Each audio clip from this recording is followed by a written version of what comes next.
Hey guys, Mike here, the Detroit Borg, with a look at the new iPad Air smart cover.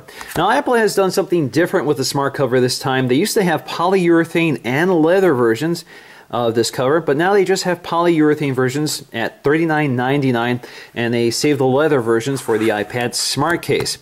So this is available. These are now available in new colors. So we now have a salmon pink color, yellow, blue, green, black, and product red as the version I have here, which is sold exclusively at the Apple Store, either online or in the stores themselves. Now this has also been completely redesigned. It pretty much mimics the smart cover from the iPad minis. So instead of using a metal hinge like we got with the second, third, and fourth generation, so you can see here, we now have a cloth covered hinge, which does a better job protecting the iPad. So on the back you can see that it also has the tri-fold positions. It basically magnetically adheres to the edge of the iPad and quickly snaps off if you don't want it. So you can see you can prop it up for landscape orientation or keyboard orientation. Again, retails for $39. And as always, there are magnets in the cover which work with the magnets in the iPad to wake it up when you lift the cover and put it back to sleep when you close it. Alright, so I'm just going to peel this tab back to free it. So just be able to push it through to open it. There we go.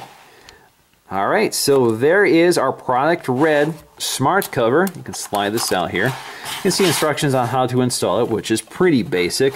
So again, this is a polyurethane cover, and there is a product red version of the smart case, and as you can see, it's actually pretty similar in color, even though this is a leather case. This is still a little more orange red versus this more blood red color. So on the inside you have color matched microfiber material for protecting the screen of your iPad, but of course it provides no protection for the back of the iPad. That's where the smart case comes in if you prefer it. So again, this is magnetically attached to the side of the iPad. There are magnets in here as always. Attaches very firmly, feels very strong here. There we go. And closes up and wakes up your iPad when you open it up. Again, puts it to sleep. If you look really closely here, wakes it up, puts it to sleep. There you go. Now the magnet is pretty strong, so all you have to do is bring the cover next to the iPad. It automatically orientates itself, lines up perfectly for you. And you can see it's pretty strong. You don't want to shake it too much, but it hangs on pretty well. Now the old smart cover with the metal hinge was also similar, but wasn't as strong. And of course the iPad was heavier, so as you can see it's more prone to letting go.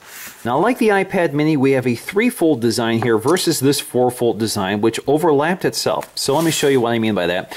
So with the new design you can see that it forms a triangle, but the edge of the case magnetically adheres to the hinge of the smart cover. Now with the old smart cover, this actually overlapped itself. So if I roll it back here, you can see it overlaps itself, so it forms a more secure triangle here, so it's a little more stable.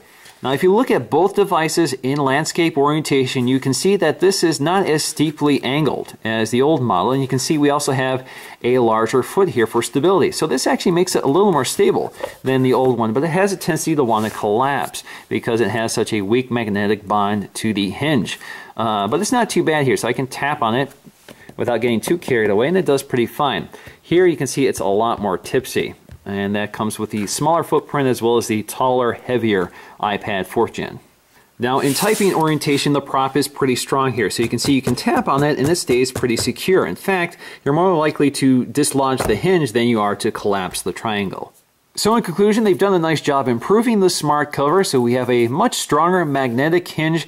It's also much gentler to the iPad because it is fiber or microfiber covered, so it's nice fabric material covering that hinge as opposed to the metal we saw from the last one, which did scratch my iPad, which I wasn't a big fan of. So I think they've done a much nicer job with this, but it's still got the same problem that all smart covers have, and that's the fact it doesn't provide a lot of protection for the back of the iPad, which I do prefer. So the smart case is definitely the case I would prefer, but if you want a lightweight cover that can easily come off so you can use your iPad without a case on it at all, while providing some protection on it, so you have a nice cover here that you can lay down on the table without scratching any surface on it.